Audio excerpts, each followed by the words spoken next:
All right, welcome everybody. We're here today for the next episode of C2MCI's EDII Catalyst podcast. For any new listeners tuning in, which I think I see quite a few new faces and names here today, which is great. Just to give you a little background about the podcast, what we do here is we discuss different topics of equity, diversity, inclusion, and indigeneity in STEM, featuring guest speakers from diverse backgrounds and perspectives, discussing their lived experiences, as well as providing some tips and resources on how to create more inclusive and equitable environments. Through this, we hope to inspire you to become a catalyst for change in your own communities and workplaces. So, for today, I'm very excited to have Dr. Morgan Lehtinen with me today, who is currently the Executive Director of RXN HUB, which is a company here in Kingston, Ontario, designed to help innovators scale and develop or deploy, rather, their technologies. And she's also a Queen's alumni. So, I always love when we have people from Queen's join the podcast. So, I'm really excited to hear more about your journey because I think you have really unique experiences and opportunities throughout your grad school to where you are now. So, with that, welcome, Morgan. How are you doing Great. today? Thanks, Emily. Excited to be here. And as always, said I love the C2MCI community and excited to participate in another fashion. So happy to chat and look forward to engaging with anyone who has any questions along the way. Yeah, I think it's really great. We've been able to collaborate a few times over the past couple of years, and it's always been great. We love working with everyone from RXN HUB as well. So to start off, I always get you to tell us about a little more about yourself, where you kind of grew up, how it got you interested in science and chemistry in particular, and then how that led you to your current role. Sure. So if we go back, I think similar to many, I always knew very young that something within science was going to be, kind of what I was interested in. I was the kid, out in the backyard making the chemical soup with your dirt and grass, all that kind of stuff, making your concoctions, and I always knew that, loved trying to, ask the question why, much to my parents' probably annoyance sometimes. But grew up just sort of north of Toronto in Newmarket in the GTA, and in high school kind of thought about a kind of medical path, because I feel like at least when I was in high school, it was sort of always you can become a medical doctor or you become an engineer, and in my mind engineers built bridges, and I didn't really know what else was out there. I don't know if we just weren't really exposed to it. So knew I wanted to go into science, thought a medical path was the path where I wanted to take, so came to Queen's to, kind of go on a life sciences type journey originally. And very quickly, I did not love that journey. And it was early on and going into chemistry courses where I loved the kind of inquiry that went around it, and that we were automatically problem solving from sort of day one. And loved that aspect of it. And over the years, kind of going through my undergrad, realizing that, chemistry is this toolkit and you can kind of pull all these different pieces together and you can, ultimately basically make anything. And that was really cool. And it was thinking, what's the science that's, basically magic, and really fascinating to get to kind of pull those pieces together. And then through those years of undergrad, it was definitely, a little bumpy of trying to figure out where I actually felt that I fit. I was like, I couldn't really find the thing that I thrived in. So just sort of tried to do everything. Tried to get involved as much as possible. Figure out, well, if I don't know, maybe if I learn some business skills or get involved in student councils or leadership programs, I'll find the thing. And then ultimately in my fourth year project that we have to do, I joined Gaussian Lou's group and was working on a filtration technology to separate industrial stable oil and water emulsions, and absolutely loved it. Could see the connection between what I was making and a real world application, and had a really great mentor in him, and then decided to stay along for grad school after that. And within that kind of journey, it was always loved research, but I kind of was always surprised at where there was a little bit of a lack of conversation around commercialization, or what is that process to do that? You'd see some professors that had, technologies that they had licensed or had built startup companies, and I never really knew how or like where you went to do that. So I kind of went on, a little hyperfixation and went and tried to figure out and learn about that world. And ultimately that led me down a path that we can chat about more afterwards into the sort of innovation and entrepreneurial world of chemistry. Yeah, that's great. I think it's very interesting to hear your journey and how you experience that because it sounds very similar to my path as well. So, but with a little bit of differences. I also but I get what you're saying about that when you're in your journey or when for me when I was in my undergrad or deciding I really didn't know what I wanted to do. I'm like had I had a general interest at that time. I thought I was going to be a pharmacist. And same thing then once I experienced working in a pharmacy and throughout my undergrad, I'm like, no, that's not what I want to do. I was always math oriented, but to me, careers in math felt a little boring. Sorry if there's any mathematicians here. But it was hard to see like that end goal. You are pushed in like, med school or you mentioned engineering, and engineering was a big push where I grew up as well.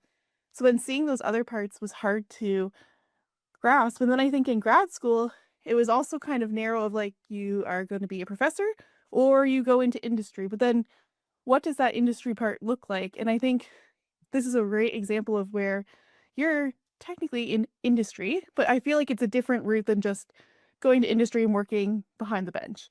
So I really think that's an interesting thing to talk about and bring up for people to hear about because I think that's one of the big things too about for people who are in their graduate degree, seeing all the different types of career routes that you can go and that there isn't always just these set positions that people think you should be going down.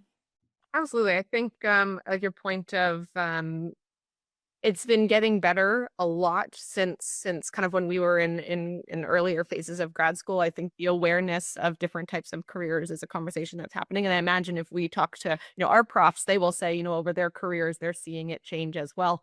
But yeah, I think when one of the stories I always like to share is when I was in probably middle of my master's or so and was on the kind of student council and we were kind of figuring out what are new things to do to try to bring some awareness around different jobs. And we did a bit of a survey and asked, who wants to go to industry and who's actually ever gone and toured a chemical plant before. I think there was maybe one hand in the entire class. And we're like, oh, wow. Okay. Let's start to bring awareness. Let's do plant tours and start to kind of bring those ideas in. But switching back to your kind of actual question here on how my journey kind of had got into industry, but it's in a different side of industry. How that sort of happened was, as I had said, I've been really interested in this, how do you commercialize a technology with commercialization being the process of bringing an invention, so what you create in the lab and maybe you file a patent or whatever, and turn that into an innovation. So I like the definition of innovation is a distinct idea, so that would be some sort of invention of value so that it can make an impact either, socially, environmentally, economically, put into practice. So it has to get out in the world, doing what it's meant to do, and then by a variety of stakeholders. So you have a lot of different jobs, people, organizations, stakeholders that are required to get that invention and turn it into an innovation that's, take that molecule and now turn it into that drug, or whatever that process looks like. So always found that really interesting. And the filtration technology that I had mentioned earlier, I was working on, we were getting a lot of industry interest, and I imagine many of you on the call and within the C2MCI right now have a lot of industry partners and they're getting interested in this. And I never thought an entrepreneurial path was how I wanted to go. But I just kind of asked my professor, I said, hey, I'm really interested in this. Can I join in the meetings? Like, what does that look like? And he's like, sure, you can lead some of them if you want. She said, this, you're as new as to this as I am. This is something I've never really done before. So we went through that process together, and then COVID hit. Couldn't be in the lab.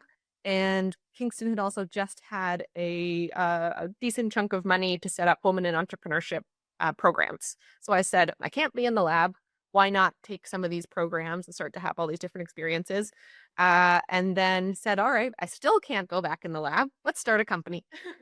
And didn't know what that path would look like, but had long story short, had a really interesting couple years of going through programs all over the world to kind of, learn the business side of the skills. And I kind of just jumped in and looked, okay, what will it really take to get a technology out of the lab and into the world?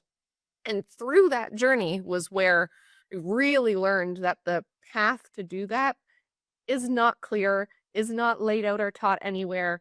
And the infrastructure, so specifically facilities that help you get to the next scale past the lab. We're all comfortable in working in the fume hood, but what happens when you need to make something 100 times the scale of what's in your fume hood? Where do you do that? So it was that idea went, okay, I could continue developing my technology and, try to get that bigger. What if I could build an organization that could try and work on solving the system so that more technologies could have an easier path to get to market? And that was that alongside my kind of team and business partner that put that together, as well as a variety of other organizations within the Kingston and broader kind of provincial and federal region came together and said, this is a problem not just in Kingston, this is a problem all over the country. Let's do something about it. And that was the stemming of Reaction Up. Yeah, that's really interesting because I've had those same thoughts throughout my grad degree. When I did my master's, we were looking at organic molecules for electronic devices and things like that. And I always felt like at such an experimental stage of this. I can't even imagine how it then gets to being in a TV, for example. It is a huge jump from there. And I think also from learning more about Reaction Hub over the past couple of years and seeing kind of you go through this process, it does really show. I think you are filling a gap that was missing there. So I think you kind of talked about some of the opportunities that led towards entrepreneurship um, in that last little question. So maybe you can talk about, so what did you find was the toughest challenge that you faced going from the bench scale up to commercial scale? Yeah, How did you navigate that? Yeah, I think there's I split these into kind of technical systems challenges that everyone's going to experience, and that's where I can share a little bit about what not just Reaction Hub, but there's a lot of other organizations that are working to solve that. And then I'll do afterwards the personal challenges because yeah, both are important. So from a technical side, really what the biggest challenges around getting a technology out of the lab and into the real world is one, it's really expensive. Every piece of equipment that you would need, if you think about, how much some just round bottom flasks that are this big are, imagine when you need them 100 times the size, right? Every piece of this, we call them CapEx or capital equipment, capital expenses, are really high for chemistry-based companies or scaling technologies. And also, it takes a long time. Think about there's many technology within your research groups that has been done through, generations of graduate students have been developing these technologies. And that's just the first, chunk before it gets out to a next scale, if it's actually into a company. So it's a lot of money, takes a lot of time, and the expertise that's required at every stage of, it's kind of called the technology readiness level scale. So from early technology readiness level 1, sort of in the lab, and it's an idea, up to 9 when it's in the market, requires really different skill sets. So being able to navigate and be able to pull the right people together is a challenge that it was those 3 things that Reaction Hub really was kind of set up to try and solve.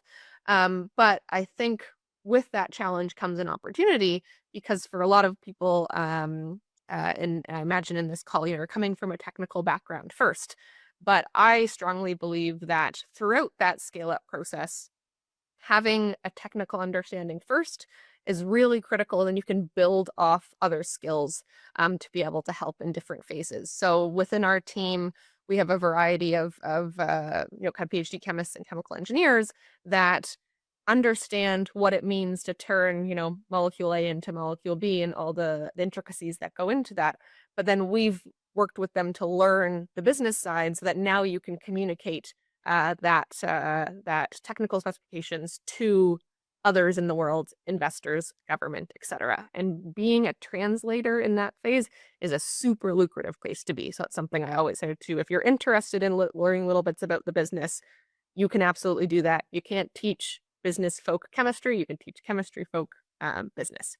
Now, from the personal side, to add in there, um, I think grad school teaches this to you to an extent, of being comfortable and uncomfortable, being comfortable, being uncomfortable. There we go. But I think going through and if you ever decide to take an entrepreneurial path, or in my case, this was kind of a entrepreneurial journey through a couple of phases, is every day is something new. Every day you're learning a new idea, and it can be exhausting because you're going, okay, and there could be that imposter syndrome come in, and I'm going, one day I'm our accountant for our business, and like I have no idea what I'm doing, but okay, let's go call up and ask for help and figuring that out. So I think there's a lot of um just learning that kind of to push through it, and you'll figure it out and surround yourself with the right people.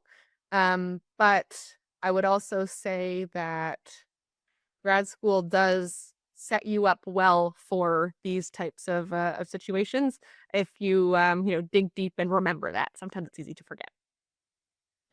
Yeah, I think that's great. I think it I think there's so many hurdles, or I view it at least, to get into that entrepreneurship. And I think you have to have a certain kind of mindset to take on something like this as well. But yeah, the financial side I can see being a huge struggle as well. I want to touch back. I don't know if we directly said, maybe you did say what Reaction Hub actually is, but maybe this question can lead on off of that of, is Reaction Hub what you first envisioned it would be, and or has it like evolved over the years since it's been established? Yeah, so I'll start with just the highest level of as a reaction of, it's a not-for-profit organization that supports as the scale up of chemistry-based technologies, and we do that in two main ways. One, we have a facility that's housed within a little bit over 200,000 square foot building right here at Princess and Bath, just it was originally owned by Queens at one point Innovation Park. It's had a really cool chemistry history. But within that building, we have about 35,000 square feet of scale up space. So think about a co-working model where you would go in and you access a desk and then you add on amenities and services. We operate in the same model, but for piloting infrastructure. So larger scale pieces of equipment, things that when you are no longer can fit at your bench at Queens kind of thing as you're moving up to the next scale. And we offer that in kind of flexible ways where the alternative at this time is for a new, an innovator or a company to go out and rent their own warehouse and project manage a construction project and build it all up to spec. We've done that already so that you can come in and, plug and play, or, be able to access that space more flexibly. And then we complement that and supplement it with kind of consulting services, a strategy around how do you get that technology into market. And this is where that translation piece I said really falls into play. And then the kind of, I say, sort of secret sauce, I think, with all of this is we've built it really with collaboration as the fundamental value. Before anything even started about Reaction, it was multiple organizations from across the country that came together and said, what's the problem? How do we solve it? And we've kept that going the entire time. So we're really listening to experts around us and then building something that can solve whatever challenges they have.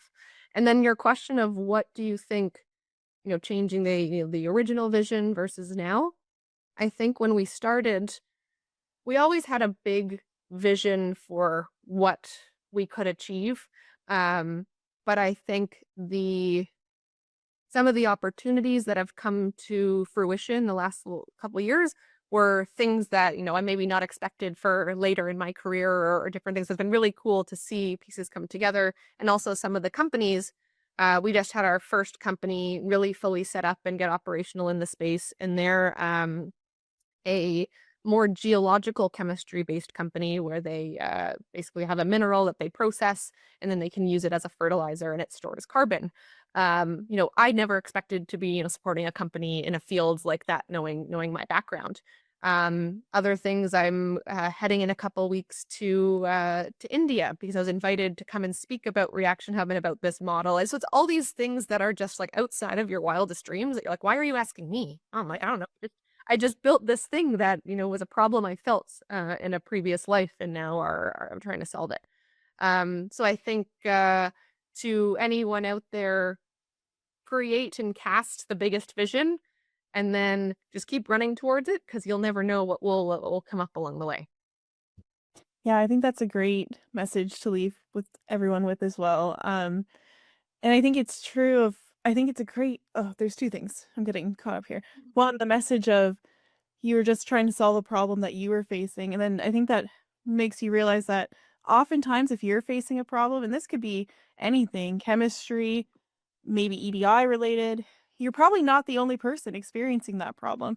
So I think it is really important to know that and then go for it. Try to find a way to fix it. And then it might be helping not only yourself, but others as well, which I think is a really important Mhm. aspect to that. And it can also, like you said, I've always done the same thing of I just follow, you know, if I'm enjoying what I'm doing, I keep doing it. And then the opportunities just kind of come up and stem from that. So I think that's really important too. You kind of started to mention this too, that Reaction Hub is really based around the collaboration. And I know you've been a huge advocate for inclusivity as well.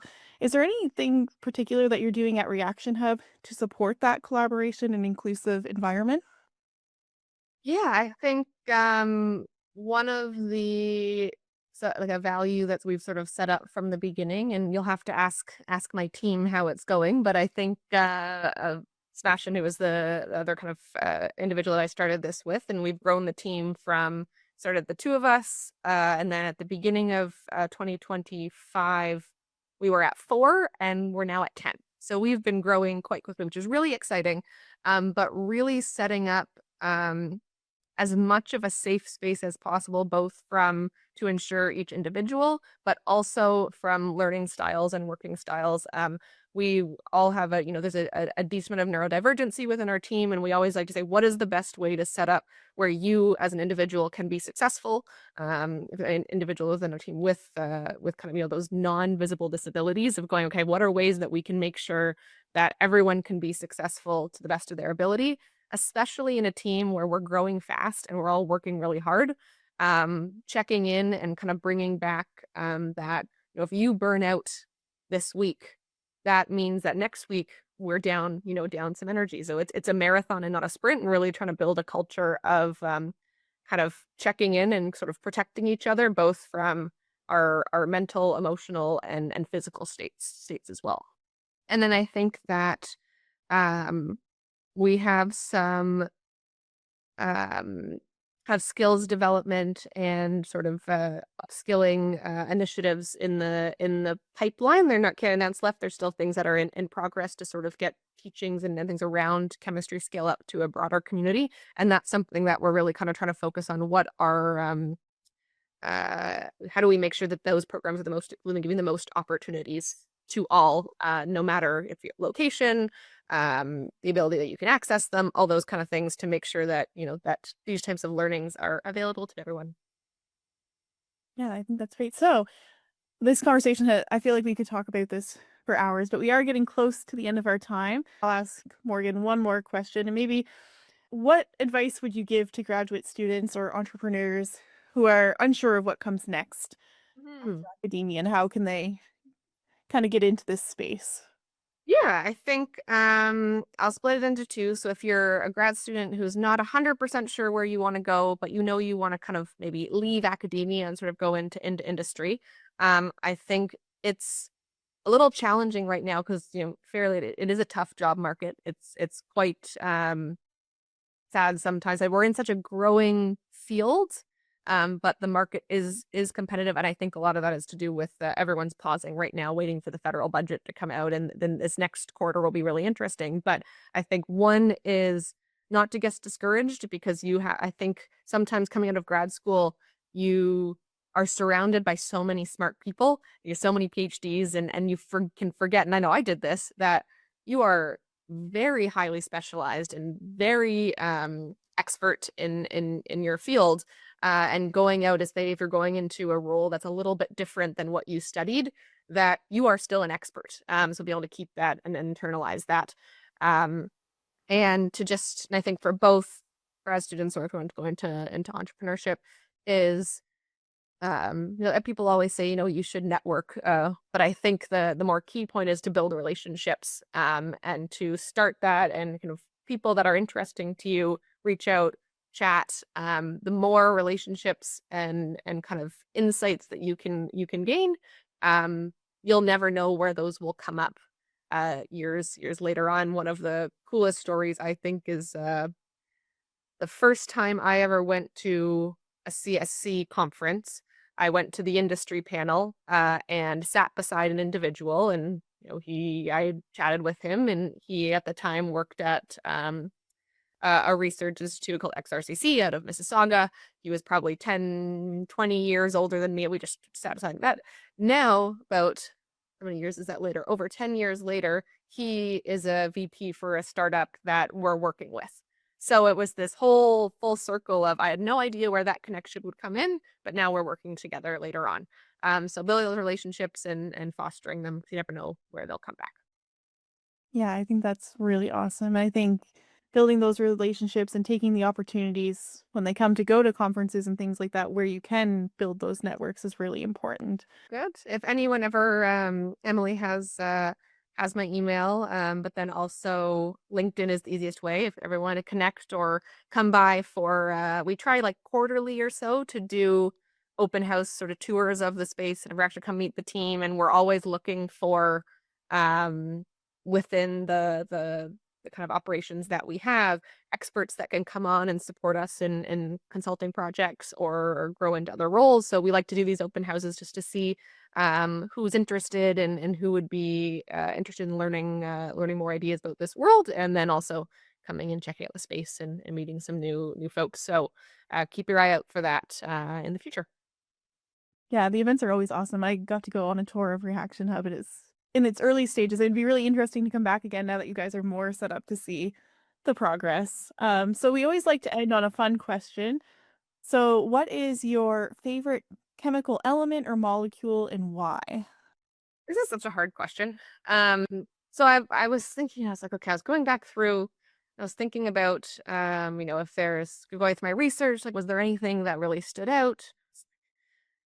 I kind of was in polymers, and sometimes they're kind of boring. There's nothing too crazy in there, but I think something, this is going to be a not nothing. It's not less the molecule, more the reason. Is I think built into sort of reaction hubs uh, ethos and sort of what we stand for is that there was an unfortunate misuse of chemistry because of changing circumstances in the past. There's been, things like the forever chemicals, et cetera, got set up. And unfortunately, there were reasons for them, and now we have to change our mechanism. So it's going to be the use of, or the reuse of, sustainable chemistry that's going to get us out of the climate mess. So I think I'm really interested right now in, CO2 is such a challenge, but it's such an opportunity. Like, we have so many companies that are turning the CO2 into really cool different products that are allowing us to remove something harmful and turn it into something powerful. And I just really like that. So I'm going to take it from the story of thinking about what you're using and how you can turn that into something, an opportunity, and turn it into something impactful. That's amazing. I actually think that's a great answer. And it's so well thought out. A lot of times I gold because it's pretty or something. But yeah, that was a great answer. I love that. I love to every time we ask that question, I don't think there's ever been a repeat in answer or the reason behind their answer too. So I love that. So yeah, that wraps our session up for today. Thank you everyone for joining the live audience. And as Morgan mentioned, if you would like to get in contact, please look her up on LinkedIn or you can message me and I can get you her contact information. Thank you, everyone.